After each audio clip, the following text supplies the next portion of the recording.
بسم اللہ الرحمن الرحیم۔ آج کی اس ویڈیو میں ہم حضرت محمد صلی اللہ علیہ وآلہ وسلم کے ان معجزات کا تذکرہ کریں گے جو نہ صرف بی بی حلیمہ سعدیہ نے اپنی آنکھوں سے دیکھے بلکہ وہ بھی جو اللہ پاک نے حلیمہ سعدیہ کے گھر پر نازل فرمائے۔ آپ سب جانتے ہیں کہ ہمارے پیارے نبی صلی اللہ علیہ وآلہ وسلم کی زندگی سراپائے معجزات تھی جن کو سن کر ایک مسلمان کا ایمان تازہ ہو جاتا ہے۔ ناظرین، پرانے زمانے میں یہ رواج تھا کہ جب کوئی بچہ پیدا ہوتا تو وہ بچے کو گاؤں سے آنے والی دائیوں کے حوالے کر دیتے تھے تاکہ گاؤں کے ماحول میں بچے کی بہتر پرورش ہو سکے اور وہ خالص عربی زبان بول سکے۔ جب گاؤں سے مختلف دائیاں آئیں تو انہوں نے ان گھروں کو تلاش کیا جہاں بچوں کی پیدائش ہوئی تھی۔ اسی طرح مختلف دائیاں حضرت عبد المطلب رضی اللہ عنہ کے گھر بھی آئیں اور انہوں نے حضرت محمد صلی اللہ علیہ وآلہ وسلم کو بھی دیکھا، لیکن جب انہیں پتہ چلا کہ یہ بچہ یتیم ہے تو یہ سوچ کر وہ چلی گئیں کہ ایک یتیم بچے کو پالنے پر ہمیں کیا ملے گا۔ اسی طرح جب بی بی حلیمہ سعدیہ گاؤں سے واپس آئیں تو انہیں معلوم ہوا کہ سب دائیوں کو کوئی نہ کوئی بچہ پالنے کے لیے مل گیا ہے اور صرف وہ ہی بغیر بچے کے رہ گئی ہے، لیکن صرف ایک بچہ رہ گیا ہے جسے دوسری عورتیں یتیم ہونے کی وجہ سے چھوڑ گئی ہیں۔ حلیمہ سعدیہ نے اپنے شوہر عبداللہ ابن حارث سے کہا کہ خدا کی قسم مجھے یہ بات بہت ناگوار لگ رہی ہے کہ باقی سب عورتیں یہاں سے بچے لے کر جائیں اور میں بغیر بچے کے ہی واپس لوٹ جاؤں۔ یہ سب عورتیں مجھ پر ہنسیں گی، تو کیوں نہ ہم اس یتیم بچے کو ہی لے جائیں۔ ان کا شوہر بولا کہ کوئی بات نہیں، ہم اس یتیم بچے کو ہی لے جاتے ہیں، ہو سکتا ہے کہ اللہ تعالیٰ اسی بچے کی وجہ سے ہمارے گھر میں خیر و برکت پیدا کر دے۔ چنانچہ وہ دونوں میاں بیوی حضرت عبد المطلب کے گھر گئے۔ وہاں ان کی ملاقات حضرت آمنہ رضی اللہ عنہ سے بھی ہوئی۔ انہوں نے نبی پاک صلی اللہ علیہ وآلہ وسلم کو ایک اونی سفید کپڑے میں لپیٹا ہوا تھا اور آپ کی سانسوں کے ساتھ ایک بہت ہی پیاری خوشبو آ رہی تھی۔ حلیمہ سعدیہ آپ کے حسن کو دیکھ کر حیرت میں گم ہو گئیں۔ جیسے ہی بی بی حلیمہ نے حضور صلی اللہ علیہ وآلہ وسلم کو اپنی گود میں اٹھایا تو آپ نے اپنی آنکھیں کھولیں اور مسکرائے، اور آپ کی آنکھوں سے ایک نور نکلا جو آسمان تک پہنچ گیا۔ پھر حلیمہ سعدیہ نے حضرت آمنہ رضی اللہ عنہ سے اجازت لیتے ہوئے آپ کو اپنا دودھ پلایا، لیکن حضور صلی اللہ علیہ وآلہ وسلم نے بائیں جانب سے دودھ نہ پیا، صرف دائیں جانب سے دودھ پیا۔ اور حلیمہ سعدیہ فرماتی ہیں کہ ہمیشہ نبی پاک صلی اللہ علیہ وآلہ وسلم نے میری دائیں جانب سے ہی دودھ پیا، بائیں جانب سے میرا اپنا بچہ دودھ پیتا تھا۔ پھر انہوں نے حضرت آمنہ رضی اللہ عنہ سے جانے کی اجازت مانگی۔ حلیمہ سعدیہ فرماتی ہیں کہ میں جیسے ہی نبی پاک صلی اللہ علیہ وآلہ وسلم کو لے کر اپنے خچر پر سوار ہوئی تو خچر اس قدر تیز چلا کہ اس نے پورے قافلے کی تمام سواریوں کو پیچھے چھوڑ دیا۔ حالانکہ میرا خچر سب سے لاغر اور کمزور تھا، اور ارد گرد کی عورتیں پوچھنے لگیں کہ اے حلیمہ، آج کیا ماجرا ہے، تمہارا خچر اس قدر چست کیسے ہو گیا ہے؟ پھر یہ لوگ بنو سعد کی بستی پہنچ گئے۔ ان دنوں یہ علاقہ خشک اور قحط زدہ تھا۔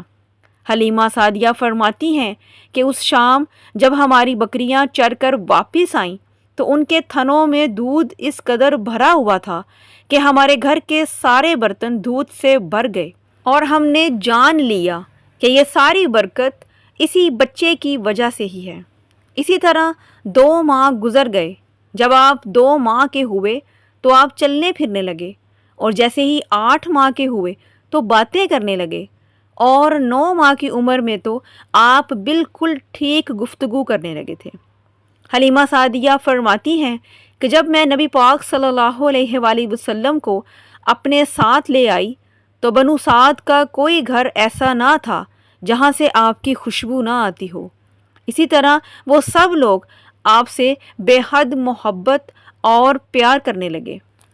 حلیمہ سعدیہ فرماتی ہیں کہ جب نبی کریم صلی اللہ علیہ وآلہ وسلم کا دودھ چھڑوایا تو آپ کے منہ سے یہ الفاظ نکلے: اللہ اکبر کبیرہ والحمد للہ کثیرہ وسبحان اللہ بکرۃ وصیلہ، جس کا ترجمہ ہے اللہ تعالیٰ بہت بڑا ہے، اللہ تعالیٰ کے لیے بے حد تعریف ہے اور اس کے لیے صبح و شام پاکی ہے۔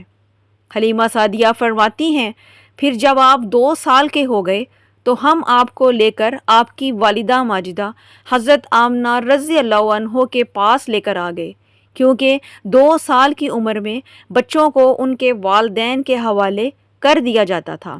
لیکن آپ کے آنے سے ہمارے گھر میں برکتیں ہی برکتیں تھیں، تو ہم حضرت آمنہ رضی اللہ عنہ سے اجازت لینے آئے تھے کہ کیا ہم آپ کے بچے کو 1 سال اور اپنے گھر میں رکھ لیں۔ آپ نے بار بار ان سے اصرار کیا کہ ہم آپ کو اپنے گھر میں مزید رکھنا چاہتے ہیں، تو حضرت آمنہ مان گئی اور ہم دوبارہ نبی پاک صلی اللہ علیہ وآلہ وسلم کو اپنے ساتھ گھر لے آئے۔ پھر جب آپ ذرا بڑے ہو گئے تھے تو اپنے دور شریک بھائیوں کے ساتھ بکریاں چرانے جایا کرتے تھے، تو جس جگہ پر ہمارے نبی پاک صلی اللہ علیہ وآلہ وسلم قدم رکھتے تھے تو بادل کا ایک ٹکڑا آپ کے ساتھ ساتھ آپ کے سر پر ہوتا تھا تاکہ آپ کو دھوپ کی تپش محسوس نہ ہو۔ حلیمہ سعدیہ فرماتی ہیں کہ ایک دن نبی پاک صلی اللہ علیہ وآلہ وسلم بکریاں چرانے گئے ہوئے تھے کہ اچانک گھبراہٹ میں گھر واپس آئے اور حلیمہ سعدیہ سے فرمانے لگے کہ امی جان، میرے پاس 2 آدمی آئے تھے اور انہوں نے سفید کپڑے پہنے ہوئے تھے۔ ان دونوں میں سے ایک نے کہا کہ کیا یہ وہی بچہ ہے؟ دوسرے نے کہا ہاں یہ وہی ہے۔ پھر وہ دونوں میرے قریب آئے، مجھے پکڑا اور لٹا دیا۔ اس کے بعد انہوں نے میرا پیٹ چاک کیا اور اس میں سے کوئی چیز تلاش کرنے لگے۔ آخرکار انہیں وہ چیز مل گئی۔ انہوں نے اس چیز کو باہر نکال کر پھینک دیا۔ میں نہیں جانتا کہ وہ کیا چیز تھی۔ ناظرین، یہاں جس چیز کے بارے میں بات کی جا رہی ہے وہ ایک دوسری روایت میں ہے کہ وہ سیاہ رنگ کا ایک دانہ تھا جو انسان کے جسم میں شیطان کا گھر ہوتا ہے اور انسان کے جسم میں وہیں سے اثرات ڈالتا ہے۔ حلیمہ سعدیہ فرماتی ہیں کہ اس کے بعد میرے شوہر نے مجھے کہا کہ حلیمہ، مجھے ڈر ہے کہ اس بچے کو کوئی نقصان نہ پہنچ جائے، اس لیے انہیں ان کے گھر والوں کے پاس پہنچا دیتے ہیں۔ تو میں نے کہا ٹھیک ہے۔ پھر ہم آپ صلی اللہ علیہ وآلہ وسلم کو لے کر مکہ کی طرف روانہ ہو گئے۔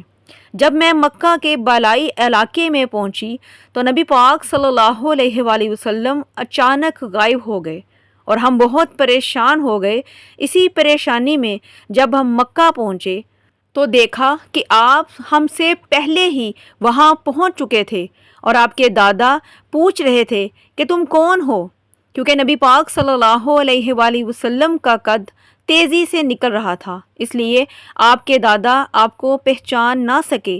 پھر آپ بولے کہ میں محمد بن عبداللہ بن عبد المطلب ہوں۔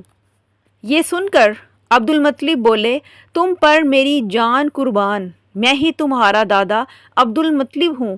پھر انہوں نے آپ کو اپنے سینے سے لگا کر رونے لگے۔ پھر حضرت آمنہ رضی اللہ عنہ نے حلیمہ سعدیہ سے پوچھا کہ تم تو ابھی بچے کو اپنے پاس رکھنا چاہتی تھی، تو پھر جلدی واپس کیوں آ گئی ہو؟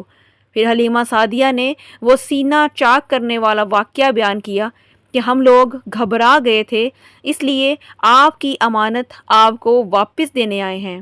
آج سے نبی پاک صلی اللہ علیہ وآلہ وسلم آپ کے پاس ہی پرورش پائیں گے۔ ناظرین، اسی امید کے ساتھ اجازت دیں کہ آپ کو ہماری آج کی ویڈیو پسند آئی ہوگی۔ میری دعا ہے کہ اللہ تعالی ہم سب کو نبی پاک صلی اللہ علیہ وآلہ وسلم کی سنتوں کے مطابق زندگی گزارنے کی توفیق عطا فرمائے۔ میرا سنانا اور آپ کا سننا قبول و منظور فرمائے۔